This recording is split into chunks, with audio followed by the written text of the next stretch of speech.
आराम से चुप और स्प्लिट के जरिए हम क्या करते हैं उसके बाद हमारा जो कुछ लोग नीचे हॉस्पिटल लेके जाना है, अगर नहीं होता तभी इसको हमने हॉस्पिटल पहुंचाना। ये हमारा लास्ट प्रोसेस है। इसके बाद हमने पेशेंट को as soon as possible hospital लेके जाना है। इस पेशेंट को भी ट्रांसपोर्ट किया जाए।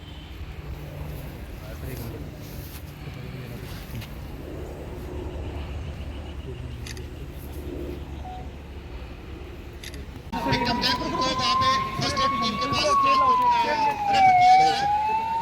उसके बाद अभी आप सामने नजर रखेंगे हमारा जो लास्ट का जो रेस्क्यू है वो अभी बिल्डिंग से आपको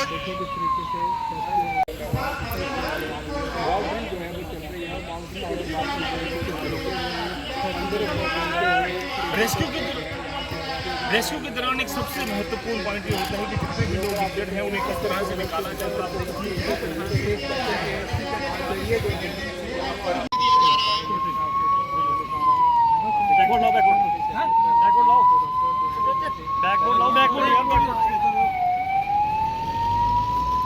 एक पेशेंट था जिनको नी फ्रैक्चर था, उनको यहाँ की स्पिंडिंग की जा रही है। चलो उठाओ चार बंदे लगो। सिर पहले अभी आप देख रहे हैं 200 सीट के साथ पेशेंट को लिया जा रहा है। 200 सीट के साथ पेशेंट को लिफ्ट किया जा रहा है।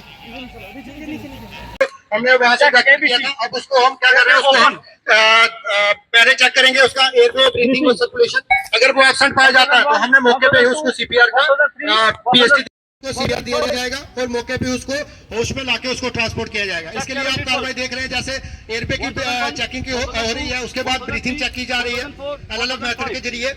उसके बाद आप देख रहे हैं जैसे चेस्ट को एक्सपोज करके उसके बाद आर्टिफिशियल वेंटिलेशन दी जा रही है। अगर वो पेशेंट ब्रीथिंग नहीं ले पा रहा तो उसको आर्टिफिशियल ब्रीथिंग की मदद से उसको ये एक सिनेरियो क्रिएट किया गया था जिसमें एक बिल्डिंग में अगर आग लग जाए और उसमें फायर सर्विस की हमने मदद ली और साथ ही साथ एसडीआरएफ के लोगों ने उन विक्टिम्स को कैसे एवैक्यूएट किया।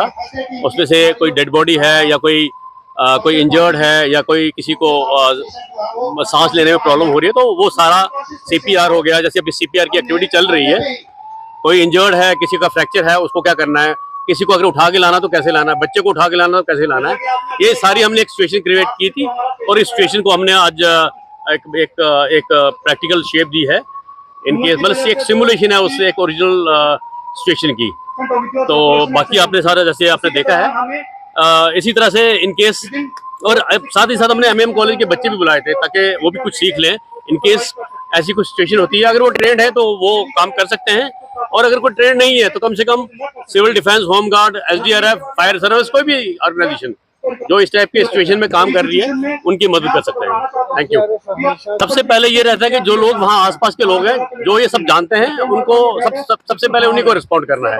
इसी तरह से जैसे सिविल डिफेंस वॉलंटियर्स हैं, कहीं होम गार्ड वाले हैं, अगर कोई आसपास एसडीआरएफ वाले हैं, सबसे पहले वही रिस्पॉन्ड करेंगे। और बेटर तो ये रहता है कि जिन लोगों ने ये सीखा होता है, जैसे हम सिविलियन को सिखाते हैं, सबसे पहले वो रिस्पॉन्ड करेंगे, तब तक हमारी टीमें भी पहुंच जाएंगी।